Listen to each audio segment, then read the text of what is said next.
Hello, friends. My name is Host Eric. I'm the host Talking with Famous People, and also author of a novel called Gospel of the Pantheon. It was 100,000 million years ago. Things were really slow. Nobody else yet to show. Place the slabs below and plant them so the plan can start to go. More years into and tears gnashing through. Oh, holy slabs coming to view. At last totally resolved from two into a regal history that demanded you the dread that ever knew. It was 100,000 million years ago. Things were really slow. Nobody else yet to show. Place the slabs below and plant them so the plan can start to go.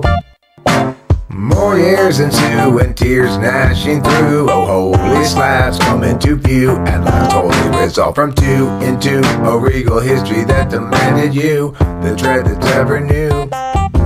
It was 100,000 million years ago. Things were really slow. Nobody else yet to show. Welcome back. We begin at Chapter 5, Birthing Pains. And I'm doing this right now basically because I really enjoyed reading the last chunks, and I'm into the book now, so I'm going to continue reading this right now. Chapter 5, Birthing Pains, Verse 1. It was January of 1790, and the Duchess had been pregnant for nearly 7 years. She and a carefully chosen midwife retreated, alone, to the noblewoman's chambers, as soon as the Duchess's water had broken. Years earlier, the Church of Squalor had claimed the right to be present at any and all births, that all newborns might be baptized into the church with squalid wine. It had further been established that a midwife must be licensed by the church to practice midwifery, because said licensing was quite profitable for the church. The Duchess had approved these policies at the time because she got a cut of the licensing fees, and because she had thought herself unlikely to ever be personally affected by them. Now that she was to give birth, however, she partially recanted her assent and claimed that the dominion of the church regarding both matters applied only to the peasants. This displeased the church. But no matter how much the church complained, the Duchess was not about to place her well-being in their hands. Childbirth was a dangerous affair, and the clergy of Squalor were notoriously incompetent at just about everything. So the Duchess had not bent an inch to the repeated demands of the Archbishop. She used a midwife she trusted, one who had no affiliation with the church at all, and she permitted no clergy to attend.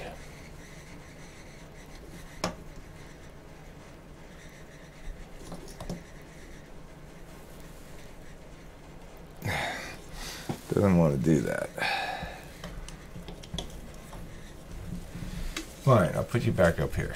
Sorry, everybody. God damn it. So frustrating. Stop. Stop being so goddamn frustrating. There.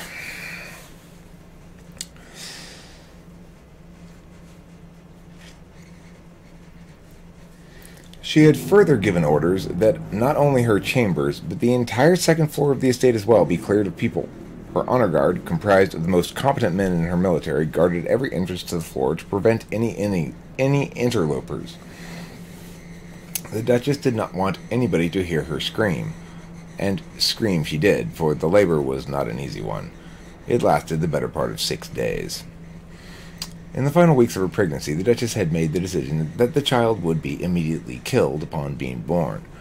But when the ordeal was over, and the exhausted midwife handed the even more exhausted Duchess her child, the noblewoman found that she could not bring herself to give the order. Perhaps it was the divinity that ran through the infant's veins that took hold of the emotions of the woman and stayed her hand. But probably the Duchess was moved by nothing more than simple human compassion. Compassion is an inherent part of every mortal. Even the Duchess had some. And apparently motherhood brought just a bit of it to the surface. Regardless, it frustrated the Duchess to discover this softness within herself, for she considered sentiment to be synonymous with weakness. But she did feel something for the baby she held, and she could not deny that she did.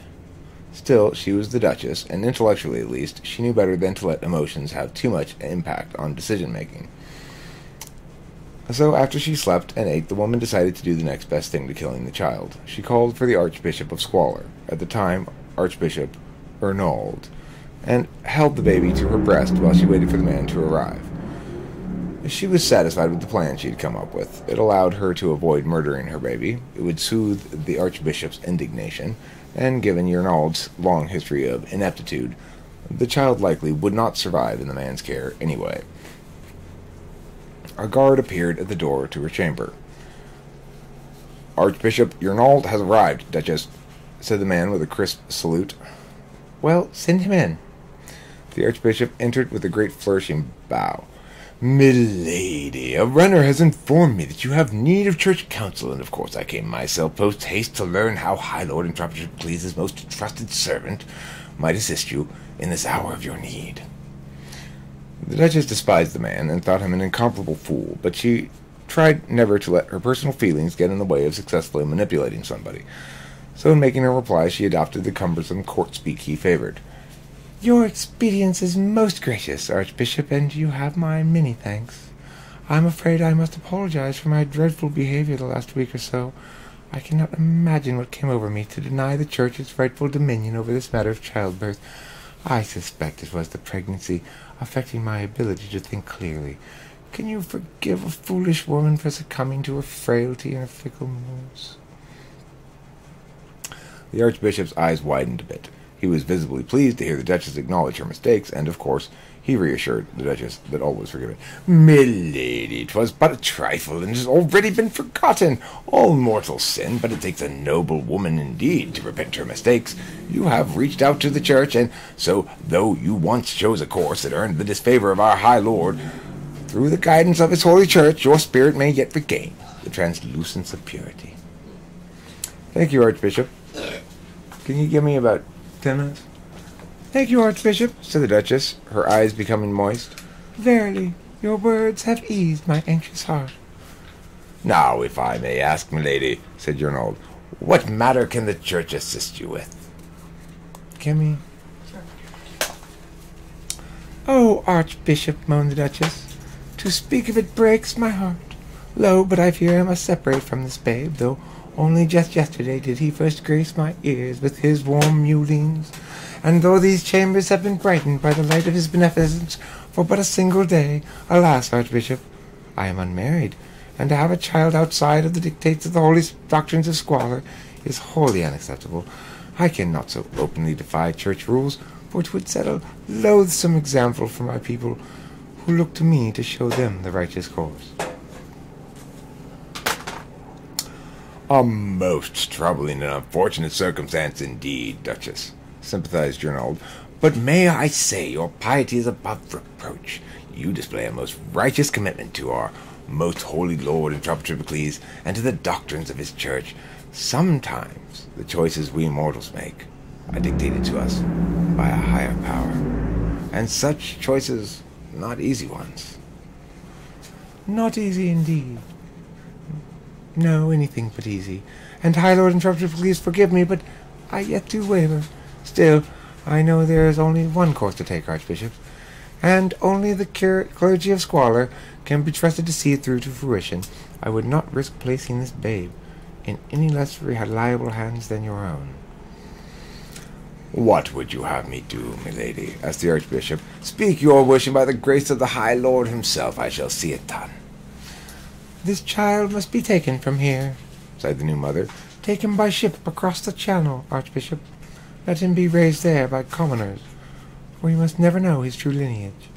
I cannot bear to think that he might lament the mother he has lost. Nay, let me do the lamentation for the both of us. And though to lose this babe seems a greater woe than any I might have strength to bear, I hope in time my sorrow will ease. Now it is up to you, Archbishop. I have nowhere else to turn." The Archbishop's eyes showed how deeply he felt his own importance, and his mouth literally quivered with satisfaction. The Duchess had affirmed his authority over the matter of this birth, and now she would relinquish the custody of the child to the Church. "It shall be my honor, Duchess, to implement the exile exactly as you say, and may I once again commend you for your good sense and your compassion." "Thank you, Archbishop. I cannot tell you how much I value your help. Now please, Take the child and go. I think if I am to hold him but one more minute, I will never let him go. The Archbishop apparently took the Duchess at her word, for he jumped to the side of the bed and snatched the child from his mother's arms. "There will be no delay, my lady, I assure you. We prepare for departure at once." And with that, Archbishop Urnald made his exit. The Duchess had been fully involved in the tactics of manipulation heretofore, but now that she was alone, something happened. A real sense of loss overcame her, and the woman wept no fewer than 3 honest tears. Verse 2. The son of intrepid Tripocles did not, in fact, die in the hands of the Squalid Ones. Instead, he made his way all the way to Portugal, where he was placed in the care of a peasant couple. This couple, though commoners, had the good fortune to own and farm an acre of land along the coast, very near the Grand Curtisarian Cathedral. I say good fortune because the Curtisarian Church, then as today, is considered an autonomous nation with sole authority over the cathedral and surrounding lands, and we siblings, of course, are generally not much inclined to interfere in the affairs of the people who own, live, or work upon the lands over which the Church has sovereignty. It should be remembered that the newborn boy had been conceived some 7 years earlier. The Duchess had assumed the extended pregnancy was related to her own slow aging, but in fact the long gestation had nothing to do with the Duchess. And now that he was born, and had been moved far from New Hampshire, the boy aged no more quickly than he had inside of his mother. Indeed, he aged so very slowly, he grew so little in his first year, that his Portuguese parents felt no urgency to choose a name for him. Eventually, however, word of the nameless boy reached the nearby Grand Cathedral of Curtis. The Curtisarians there, of course, found the idea of a nameless child wholly unacceptable, and general policy of non-interference notwithstanding, they sent a sibling to visit the family. The sibling held the boy and channeled the truths of Curtis, and thereby determined the child's true name, Elias Cork. Elias was a baby for a very long time, and a toddler for a very long time as well, and so on. This made for a difficult childhood, but he managed all right, and his adopted parents were very protective. He looked to still be a small child when these faithful caregivers died, first the father and then the mother, about a week after her husband. It was 1841, and the 10-year-old boy had been alive for 51 years. So it was decided by the siblinghood that Elias Cork would begin initiate's training in the Church of Curtis. The Curtisarian Church accepts no initiates younger than 12, but Elias Cork was a special circumstance. He was placed with the 12-year-olds for want of a better option. He resented this. But it's hard to say what else the Curtisarians could have done with the boy.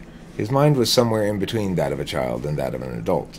He had ample experience, but his brain lacked the physical maturity to contain it, or to process it meaningfully. He was definitely not an adult, and yet he was not a normal child. For the siblings who took him in, he proved mostly to be just a whole lot of trouble.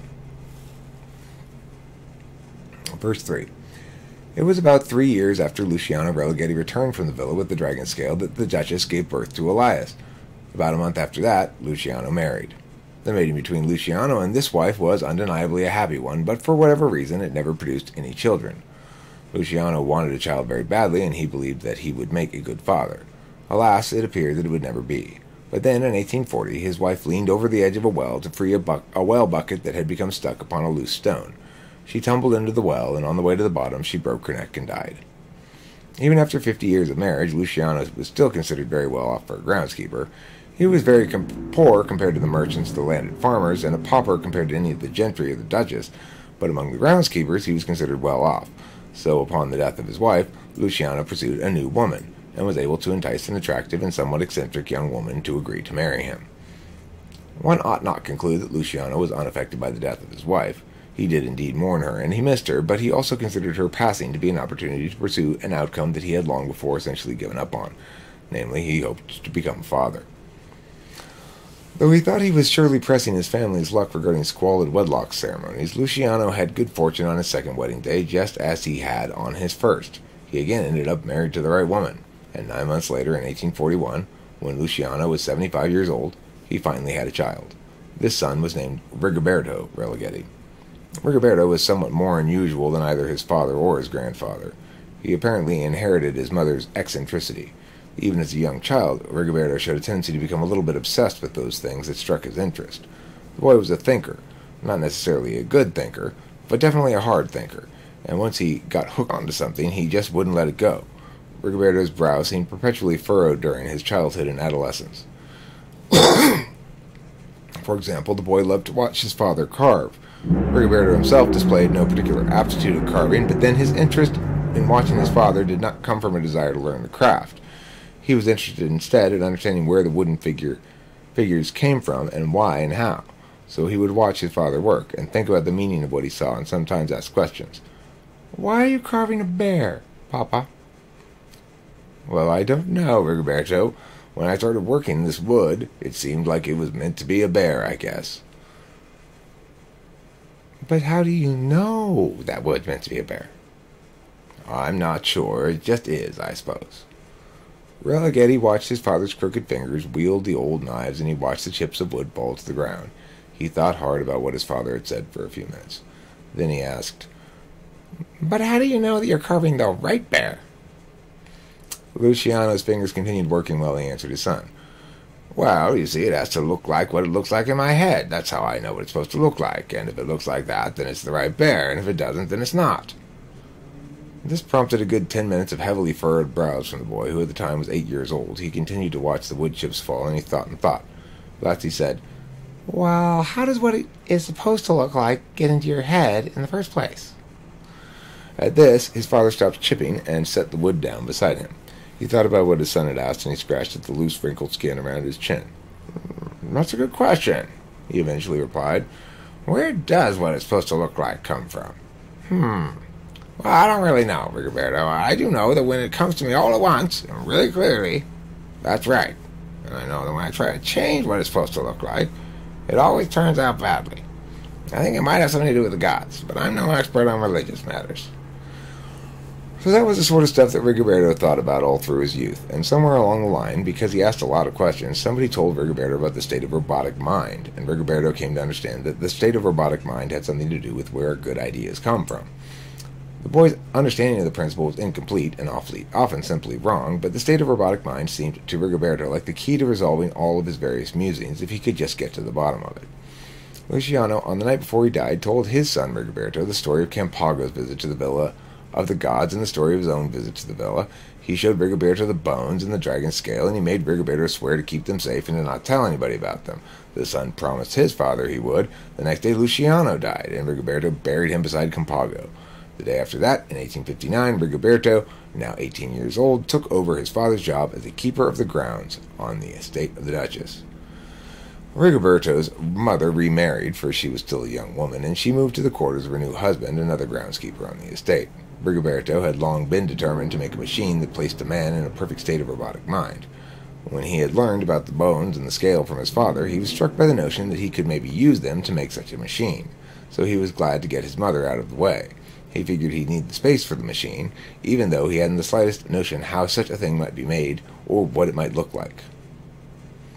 Okay, so that's that chapter, and as you see, we're burning through Religeti's, but I've got some good news. This is the last of them. So basically, the story from this point forward is Rigoberto's. Okay, and it's Rigoberto's and the Duchess's. And there's no more leaps forward in time after this until the very end. So what's happened so far is we started in it's like 1700, and now it's 1859. And the third generation of Religeti's, since both the fathers had their kids really old, is now 18. And he and the Duchess will be, I guess you'd say, the main characters for the rest of the book until the very end, where we jump forward in time again. Okay, so I hope you enjoyed that, and basically I got a lot of plot stuff out of the way here that needed to be gotten out of the way in terms of killing off the father, getting Rigoberto established, yada yada yada, and explaining the birth of Elias Cork, of course, which is important, and his work in the Cathedral of Curtis, where we'll meet him in an upcoming chapter. Yeah, what was this one? This is, what chapter was this that I read? Chapter 5? Is that what it is? Yeah, okay, so I just read all of chapter 5. Thanks for watching, and here's the theme song, and then See you next time. It was 100,000 million years ago. Things were really slow. Nobody else yet to show. Place the slabs below and plant them so the plan can start to go. More years ensue and tears gnashing through. Oh, holy slabs come into view. At last holy resolve from two into a regal history that demanded you the dread that ever knew. It was 100,000 million years ago. Things were really slow. Nobody else yet to show. Place the slabs below and plant them so the plan can start to go. More years ensue and tears gnashing through. Oh, holy slabs come into view. At last holy resolve from two into a regal history that demanded you the dread that ever knew. It was 100,000 million years ago. Things were really slow. Nobody else yet to show.